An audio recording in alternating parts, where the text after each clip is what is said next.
Prabhakar sir, first ನಿಮಗೆ ಕೇಳಿಬಿಡ್ತೀನಿ ನಾನು. ನನ್ನ ಪಾಯಿಂಟ್ ಏನಂತ ಹೇಳಿದ್ರೆ, ಈ ಇರಾನ್ ಮತ್ತೆ ಅಮೆರಿಕದ ನಡುವಿನ ವಿಷಮ ಸ್ಥಿತಿ ಇನ್ನೂ ಬಿಗಡಾಯಿಸುವ ಲಕ್ಷಣ ಕಾಣಿಸ್ತಾ ಇದೆ. ಇದು ಸಾಲದ್ದಕ್ಕೆ UAE ಮೇಲೆ ಇರಾನ್ನ ಪ್ರಾಕ್ಸಿಗಳು, I am using the word ಇರಾನ್ನ ಪ್ರಾಕ್ಸಿಗಳು, ಇರಾನ್ ಅಂತ ನಾನು ಬಳಸ್ತಾ ಇಲ್ಲ, ಇರಾನ್ ಸಾಕಿದವರು ಇರಬಹುದು, ಇರಾನ್ ಹೆಸರಲ್ಲಿ ಮಾಡ್ತಿರೋರು ಇರಬಹುದು, ಹೊಡೆದು ಬಿಟ್ಟಿದ್ದಾರೆ.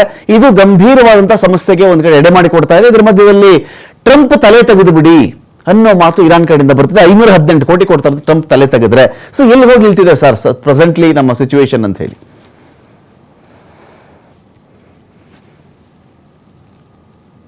ಪ್ರಭಾಕರ್ ಸರ್. ನೋಡಿ, ನೀವು ಸಾಕಷ್ಟು ಪಾಯಿಂಟ್ ಗಳನ್ನ ತಗೊಂಡ್ ಬಂದ್ರೆ ಈ ಇಂಟ್ರೊಡಕ್ಷನ್ ಅಲ್ಲಿ ಒಂದ್ ರೀತಿನಲ್ಲಿ ಒಳ್ಳೇದು. ಪ್ರತಿಯೊಂದನ್ನು ಏನ್ ಕವರ್ ಮಾಡಕ್ ಆಗೋದಿಲ್ಲ 1 ಗಂಟೆ ಒಳಗೆ, ನಿಮಗೆ ಗೊತ್ತಿದೆ. ಈಗ ಮುಖ್ಯವಾಗಿ ಏನ್ ಹೇಳ್ಬೇಕು ಅಂದ್ರೆ, ಯುದ್ಧದ ವಾತಾವರಣ ಪುನರ್ ನಿರ್ಮಾಣ ಆಗ್ತಾ ಇದೆಯಾ ಅನ್ನೋದು. ಕರೆಕ್ಟ್. ಹೌದು ಅಲ್ಲ ಅಂತ. ಇದು ಹೌದು ಕೂಡ ಹೌದು, ಅಲ್ಲ ಕೂಡ ಹೌದು. ಇದು ಹೌದು ಅನ್ನೋದಕ್ಕೆ ಏನ್ ಕಾರಣ ಅಂದ್ರೆ, ಟ್ರಂಪ್ ಅವ್ರಿಗೆ ಚೀನಾ ಮೀಟಿಂಗ್ ನಂತರ ಆದಂತಹ ಒಂದು ಆಘಾತ. ಏಕೆ ಅಂದ್ರೆ ನೋಡಿ, ನಾವು ಇಂಟರ್ನ್ಯಾಷನಲ್ ರಿಲೇಷನ್ಸ್ ಪಾರ್ಲೆನ್ಸ್ ಭಾಷೆಯಲ್ಲಿ ಹೇಳೋದಾದ್ರೆ, ಒಂದು ಬಲಿಷ್ಠ ರಾಷ್ಟ್ರ ಒಂದು ಎಮರ್ಜಿಂಗ್ ರಾಷ್ಟ್ರವನ್ನ ಒಂದು ಮೀಟಿಂಗಿಗೆ ಒತ್ತಾಯ ಮಾಡಿದ್ರೆ ಅಲ್ಲಿ ಅವಶ್ಯಕತೆ ಬಲಿಷ್ಠ ರಾಷ್ಟ್ರಕ್ಕೆ ಅತಿಯಾಗಿದೆ ಅನ್ನೋದು. ಹೀಗೆ ಇದ್ದಾಗ ಅಮೆರಿಕ ತನ್ನ ಒಂದು ಅಜೆಂಡಾ ತಯಾರಿ ಮಾಡಿಕೊಂಡು ಪೀಕಿಂಗ್ ಜೊತೆ ಮೀಟಿಂಗ್ ಅನ್ನ ಕೇಳ್ಕೊಂಡು ಪೋಸ್ಟ್ಪೋನ್ ಕೂಡ ಆಗಿ ಅದು ಮೀಟಿಂಗ್ ಕೂಡ ಕಳೆದ ವಾರ ಮುಗೀತು. ಇದರ ಔಟ್ಕಮ್ ಮೇಲೆ ಎಲ್ಲಾ ಉಳಿದಿದ್ದು ಡಿಪೆಂಡ್ ಆಗಿದ್ದು. ಔಟ್ಕಮ್ ಏನು ಅಂತಂದ್ರೆ ಎಲ್ರಿಗೂ ತಿಳಿದಿದೆ. ಯಾಕಂದ್ರೆ ಬಹುಶಃ ಕಳೆದ ವಾರ ಇಡೀ ಪ್ರಪಂಚದಲ್ಲಿ ಪ್ರತಿಯೊಂದು ಮಾಧ್ಯಮ, ಪ್ರತಿಯೊಂದು ವ್ಯಕ್ತಿ, ಪ್ರತಿಯೊಂದು ದೇಶದವರು ಕೂಡ ನೀತಿ ಯೋಜನೆ ಮಾಡುವವರು ಏನಂದ್ರೆ ಎಲ್ಲರೂ ಕೂಡ ಈ ಚೀನಾ ಹಾಗೂ ಅಮೆರಿಕ ಮೀಟಿಂಗ್ ಬಗ್ಗೆ ತಮ್ಮ ಗಮನವನ್ನ ಹರಿಸಿದ್ರು. ಔಟ್ಕಮ್ ಏನಾಗ್ಬೋದು ಅಂತ.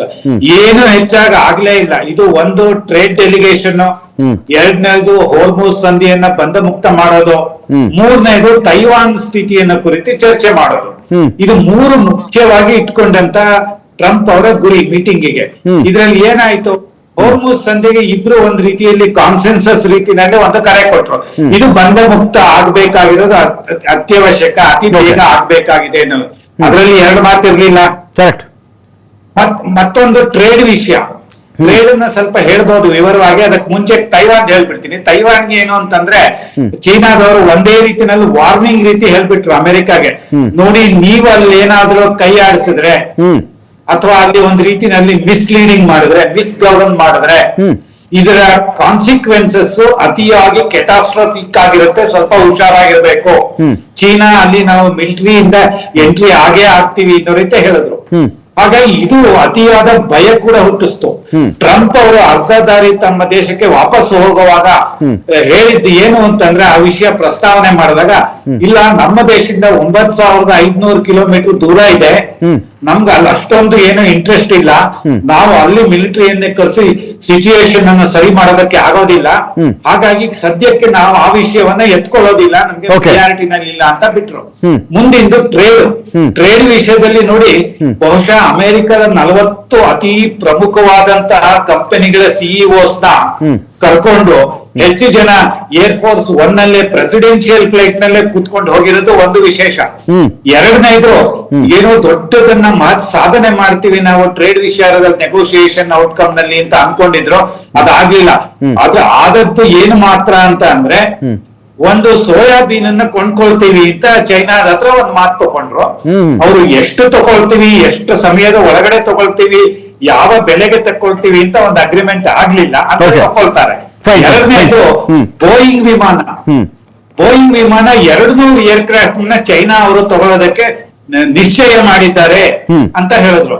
ಅದೂನು ಒಪ್ಪಂದ ಆಗ್ಲಿಲ್ಲ. ಮುಂಚೆ ಅಮೆರಿಕ ತಿಳ್ಕೊಂಡಿದ್ದು 857 ಫ್ಲೈಟ್ಸ್ ತಕೊಳ್ತಾರೆ ಅಂತ, 500 ಆದ್ರೂ ತಕೊಳ್ಬಹುದು ಅಂದ್ರು, ಕೊನೆಗೆ 200 ತಕೊಳ್ತಾರೆ ಅಂತ ಹೇಳಿದ್ರು ಕನ್ಫರ್ಮ್ ಮಾಡಿ. ಈಗ ಟ್ರೇಡ್ ವಿಷಯವನ್ನೇ ನೀವು ತಗೊಂಡು ಅವರಲ್ಲಿ ಗೆದ್ದಿದ್ದಾರೆ ಅಮೆರಿಕ ಈ ಮೀಟಿಂಗ್ ನಲ್ಲಿ? ಬಹುಶಃ ಇಲ್ಲ, ಒಪ್ಪಂದವೇ ಇಲ್ಲದೆ ಬಂದ್ರು. ಇದು ಏನಾಯ್ತು ಅಂತಂದ್ರೆ, ಈಗ ಪ್ರಪಂಚದ ಎಲ್ಲಾ ದೇಶಗಳಿಂದಾನು ಅಮೆರಿಕ ಮೇಲೆ ಒತ್ತಡ ಇದೆ. ಯುರೋಪಿಯನ್ ಯೂನಿಯನ್ ಇಂದಾನು ಯುರೋಪ್ ರಾಷ್ಟ್ರಗಳಿಂದಾನು ಬೇರೆ ಕಡೆಗಳಿಂದಾನು ಕೂಡ ಮಧ್ಯಪ್ರಾಚ್ಯ ದೇಶಗಳಿಂದನೂ ಕೂಡ ಇಸ್ರೇಲ್ ಒಂದನ್ನ ಬಿಟ್ಟು ಫೈನ್ ಸರ್, ಫೈನ್. ಹೀಗೆ ಇರುವಾಗ ಯುದ್ಧವನ್ನ ನಿಲ್ಲಿಸಲೇಬೇಕು ಏನಾದ್ರೂ ಮಾಡಿ ಅಥವಾ ಮುಂದುವರಿಸಬೇಕು, ಎರಡೇ ಆಪ್ಷನ್ ಇದ್ದಿದ್ದು ಈಗಲೂ ಇರೋದು. ಈಗ ಏನಾಗಿದೆ ಅಂದ್ರೆ ನಾಳೆ ಮತ್ತೆ ನಾಡಿದ್ದು ಶಿ ಜಿನ್ಪಿಂಗ್ ಅವ್ರನ್ನ ಬೀಜಿಂಗ್ ನಲ್ಲಿ ವ್ಲಾದಿಮಿರ್ ಪುತಿನ್ ಅವರು ಭೇಟಿ ಮಾಡ್ತಾ ಇರೋದ್ರಿಂದ ಅದರ ಔಟ್ಕಮ್ ನಿಮ್ಗೆ ಸಿಕ್ಕೋದು ಏನಿದ್ರು ನಾಡಿದ್ದು ಸಂಜೆ ನಂತರನೇ, ಫೈನ್ ಸರ್, ನಾಡಿದ್ದು ಸಂಜೆ ಸರ್, ಮಾತಾಡ್ಸಿ ಪ್ರಭಾಕರ್ ಸರ್ ಅದು ನಮ್ಮನ್ನ. ನಾಳೆ ರಾತ್ರಿ ಆಗಿರುತ್ತೆ, ನಾಡಿದ್ದು ಬೆಳಗ್ಗೆಗೆ ಅಮೆರಿಕಾದಲ್ಲಿ. Fine, sir. ಹಾಗಾಗಿ ನಿಮ್ಗೆ ಏನಿದ್ರು ಬುಧವಾರದ ಸಂಜೆಯ ನಂತರವೇ Okay. ಅಮೆರಿಕ ಯಾವ ರೀತಿಯಾದಂತಹ ಸ್ಪಷ್ಟ ನಿಲುವನ್ನ ವಾರನ್ನ ನಿಲುಗಡೆ ಮಾಡೋದಕ್ಕೆ ಅಥವಾ ಮುಂದುವರಿಸೋದಕ್ಕೆ ತೀರ್ಮಾನ ಮಾಡ್ತಾರೆ ಅನ್ನೋದು ಒಂದು. Fine, sir, fine. ಇನ್ನೊಂದು ಮುಖ್ಯವಾಗಿರೋದು ಏನು Sir, ಬರ್ತೀನಿ ಅಂದ್ರೆ ಒಂದು ಬರ್ತೀನಿ ನಾನು ನಿಮ್ಮನ್ನ. ಅಮೆರಿಕ ಮಾತಾಡ್ತೀನಿ. ಎಷ್ಟು ಪ್ರಪೋಸಲ್ಸ್ ಕಳಿಸಿದ್ರು ಇರಾನ್ ನವರಿಗೆ ಅತಿ ಮುಖ್ಯವಾಗಿ ಬೇಕಾಗಿದ್ದೇನು, ನಮ್ಮ ನ್ಯೂಕ್ಲಿಯರ್ ಎನ್ರಿಚ್ಡ್ ಏನಿದೆ 60%, ಅದನ್ನ 400 kg ಕೇಳ್ತಾ ಇದ್ದಾರೆ ಅಮೆರಿಕಾಗೆ. ಇದನ್ನ ನಾವು ಕೊಡೋದಿಲ್ಲ. ಮುಂಚೆ 2 ವರ್ಷಕ್ಕೆ ಅಂದ್ರು ಇರಾನ್ ಅಮೆರಿಕ ಒಪ್ಲಿಲ್ಲ, 5 ವರ್ಷಕ್ಕೆ ಅಂದ್ರು ಒಪ್ಲಿಲ್ಲ, 12 ಅಂತ ಅಮೆರಿಕಾನೇ ಅನೌನ್ಸ್ ಮಾಡ್ಕೊಂಡ್ರು, ಆಗ್ಲಿಲ್ಲ. ಈಗ ಪರವಾಗಿಲ್ಲ ತಡ್ಕೋಬಹುದು 20 ವರ್ಷ Fine, sir, ಅಂತ fine. ಮೊನ್ನೆ ಸಂಜೆ ಹೇಳಿದ್ದಾರೆ. ಮಾತಾಡ್ತೀನಿ ಸರ್ ನಿಮ್ಮನ್ನ, ಹಾಗಾಗಿ ಮಾತಾಡ್ತೀನಿ. ಆ ಪಾಯಿಂಟ್ ಏನ್ ನಡೀತಾ